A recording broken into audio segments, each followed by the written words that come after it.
What was that? What did we just watch, Laker family? The Lakers just got shellacked, 110-92, in the Timberwolves' house tonight. And that had to be one of the most embarrassing games. And we've had a couple of those this season already, man. I think we've had at least 3 or 4 just kind of like all-time bad losses, and this was one of them. Very disappointing. A lot of things I saw tonight that was just disturbing. My soul just left my body just watching this game, man. That it's just like the Lakers just drained any little life I had left in me, man. They drained it all out, man. With this poor performance tonight, it's like it was so bad. There's not even enough words to describe how bad it was. I gotta start with Anthony Davis, man. Y'all saw the thumbnail, man. Mr. Glass, Anthony Davis. I used to, get on people for like just picking on Anthony Davis all the time, about the injuries, street clothes Davis, stuff like that, man. But there's no more defending it. There's just no more defending it, man. His injuries are continuing to pile up, and it's like when he goes down, it's like I'm to the point where I'm not even phased anymore. It's like, there he goes again. That was to be expected. Whenever he goes tumbling down or trip over somebody, it's to be expected. He's going to be going down in a heap of pain, squilling. And I know sometimes there's just some freak accident plays, but for it to just always happen to the same player, he either has to be the most unluckiest player in the NBA, or he's just not built right. He's just not physically built enough, strong enough to withstand, certain things like other players can.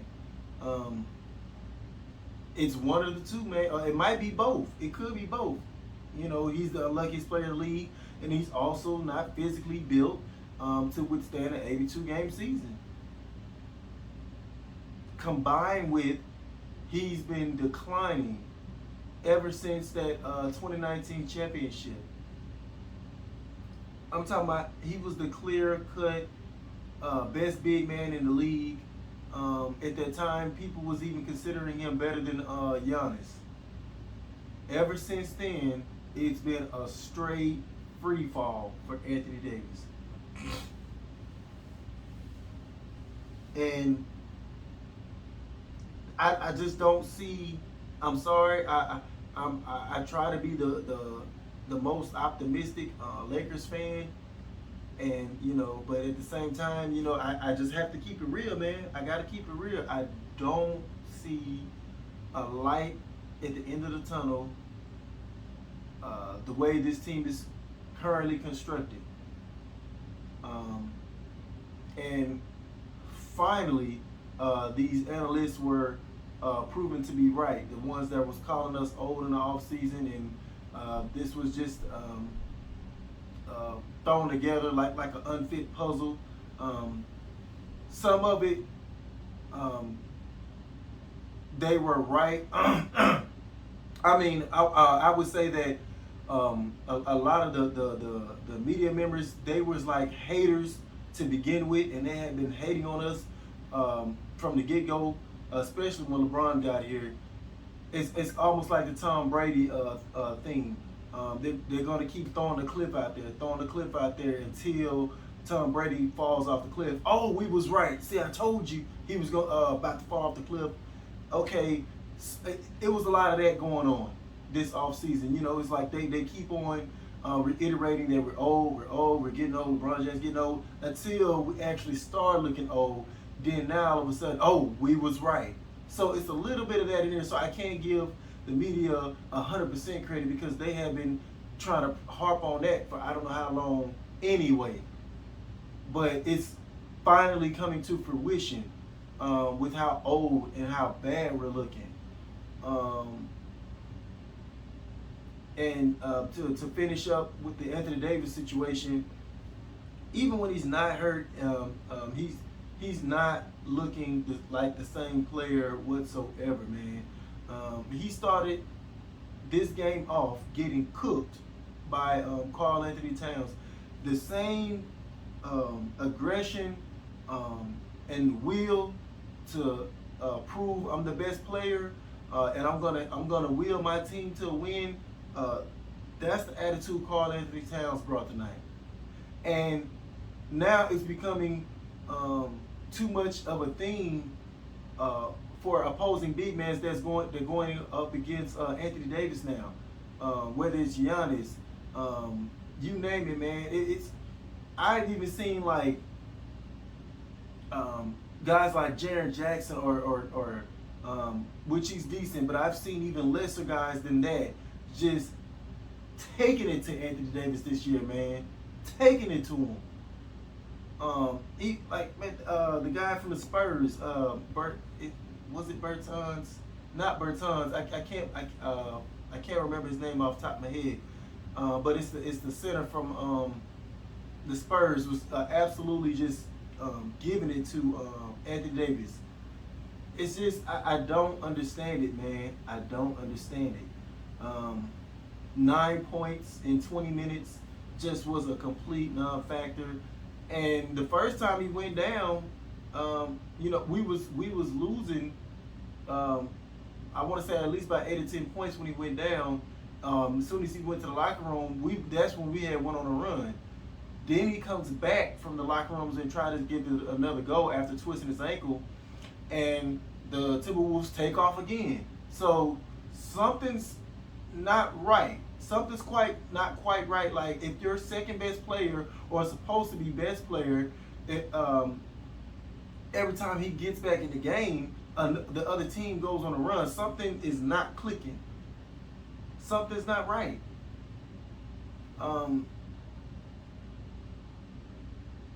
LeBron James looked gassed. It's like you can't expect 35, 40 points from LeBron James every night. He had been doing that, and I've been preaching that. I've been saying that LeBron James is unnecessarily having to overexert himself, and it's just going to gas him out. It's going to gas him out, especially when you got guys out there just can't throw a rock in the ocean from three-point line. Just bricking left and right. Some kid ended up in our starting lineup. That's when I knew things were going to go south. Not in the starting lineup, but he was like one of the first guys that came off the bench. Brown went 0 for 6 from the field, 0 for 3 from the three-point line. I'm like, I don't know who this guy is. I don't know who he came from, but he needs to go back to wherever the hell he came from. Whether it was the G League, I don't know. I don't even care who he is. He needs to go back to wherever he came from.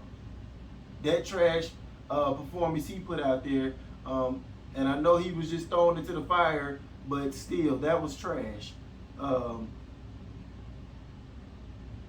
We had to call in like a couple of guys because we have guys out due to health and safety protocols. Malik Monk, THT, Dwight Howard, Austin Reeves. They were talking about Westbrook, but fortunately, before the game, he was ready to go. And if he didn't play, it probably would have been worse than this. As much as people laughed and talked about Westbrook the way he started the season, I see fight. I see will to win. I see desire. Even though he's not even um, close to his heyday anymore, athletically speaking, he's still giving it all he has, man. Westbrook is going to give whatever he got left in that tank. And if you could bottle that up, that energy up, and combine it with Anthony Davis, we would have one hell of a player from out of Anthony Davis. It's just like the juice is gone, man, from Anthony Davis. There is nothing left. I've never seen this. A 27 or 28-year-old decline like this. We've seen a couple of superstars this year not look themselves due to the changes in the foul calling and things like that. You know, whether it's James Harden, Luka Doncic, Damian Lillard, you know, players like that that's still struggling to find their rhythm in this new foul system. But Anthony Davis is a big man and is not playing like a big man. So he's not even trying to go get the call, see whether or not he can get the call. He's settling for outside jumpers. Karl Anthony Towns, every time you saw Karl Anthony Towns, he's banging in the paint, turn around hook shot, turn around hook, drop step, trying to bang it on your head.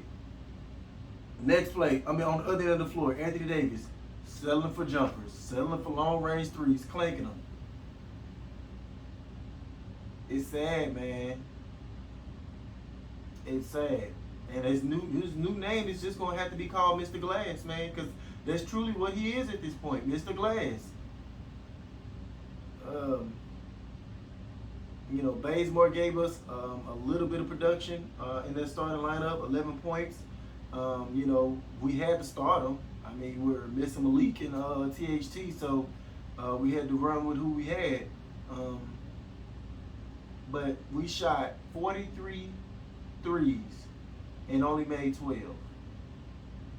There's only so much LeBron James can do if your teammates are shooting 12 or 43 from the three-point line. That was part of why we lost against the Suns in the playoffs last year. Spacing. We tried to address some of that, but you know, some of our snipers was out tonight in Reeves and Malik Monk. But still, when you have Wayne Ellington, Bazemore, Carmelo Anthony, you shouldn't be shooting no 12 or 43 from three-point range. Isaiah Thomas was probably the only bright spot tonight, offensively wise. He had 19 points on 5 of 12, 2 of 6 from 3. Kudos to Isaiah Thomas. I'm happy for the man. He's a true representation of never giving up, even if you've got dealt a bad hand or you got unfairly treated. Which, you know, he lost out on that big bag. You know, Boston Celtics just basically threw him away once he became hurt, and he was due for a big contract, and they used that as a reason to throw him away and not give him that bag. And he's been fighting constantly ever since, whether it's G League, you know, whatever. He's still fighting. You know, to prove himself and get back out here on the court, on the hardwood floor. So I commend Isaiah Thomas for that. Kudos for that. If it doesn't work out with us, he's on a 10-day contract. I'm pretty sure a team is going to pick up the phone and call and give him an opportunity. But the way he played tonight, if he continues to play like that, the Lakers may reward him with some type of contract, but we'll just have to see how that goes. But I'm just not even, I hate to say it, I'm not even like looking forward to seeing us just lose like this, man. It's like I can't even get up for a Laker game anymore. It's depressing, and I try my best to you know, uplift you know, y'all, you know, Laker Nation. even when we're down like this. But they just make it hard, man. Tonight they broke me, man. They broke me tonight with this one. Getting killed on the rebounds. There was a possession in the fourth quarter where the Timberwolves bricked like 5 times and got the rebound every single time. And it took for them to miss that 6th time. It took for Kent Bazemore to just say screw it and just elbow one of the players out of the way. If he didn't do that, they would have got a 6th rebound. Luckily, the refs didn't call that, but I think the refs were pretty much done with the game at that point. You know, they just let it play out, but Kent Bazemore had to physically just elbow the man out of the way, or we would have got that rebound. It's just that sad, man. It's gotten that sad. They got 61 rebounds. 61 rebounds. 15 offensive rebounds. To our measly 36 total rebounds. Get this. 1 offensive rebound. And you have Anthony Davis on your team. DeAndre Jordan. You have guys like that on your team, and you come away with 1 offensive rebound. You're gonna lose. You're gonna lose most nights like that. 18 turnovers. We're just not a good team, man. The way this team is currently constructed, we are not championship contenders. We need all parts. I'm talking about THT, Malik Monk, Reeves, Dwight Howard. We need all parts just to be on, you know, just to be decent. And that's scary. It's like we need all our parts healthy and available to only just be mediocre, or just be at least slightly above mediocre. But we're not championship contenders.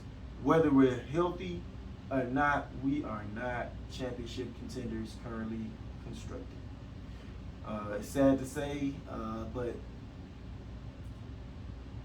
Frank Vogel deserved a pie of the blame, but there's not a lot of coaches that can fix this. There's not a lot of coaches that can fix what I saw tonight. So we can fire Frank Vogel to send a message, and I don't know, but something's gonna have to change. I hate to call for somebody's job when, you know, if another coach comes in and this dumpster fire continues. Who you gonna blame then? I don't know what else to say, man. But I mean, I gotta sign off, man, before I just end up blowing up even further. But you know, as always, man, thank you guys for watching. If y'all enjoy this content, please like, share, and subscribe to help the channel grow. And I'll catch you guys on the next one. Peace.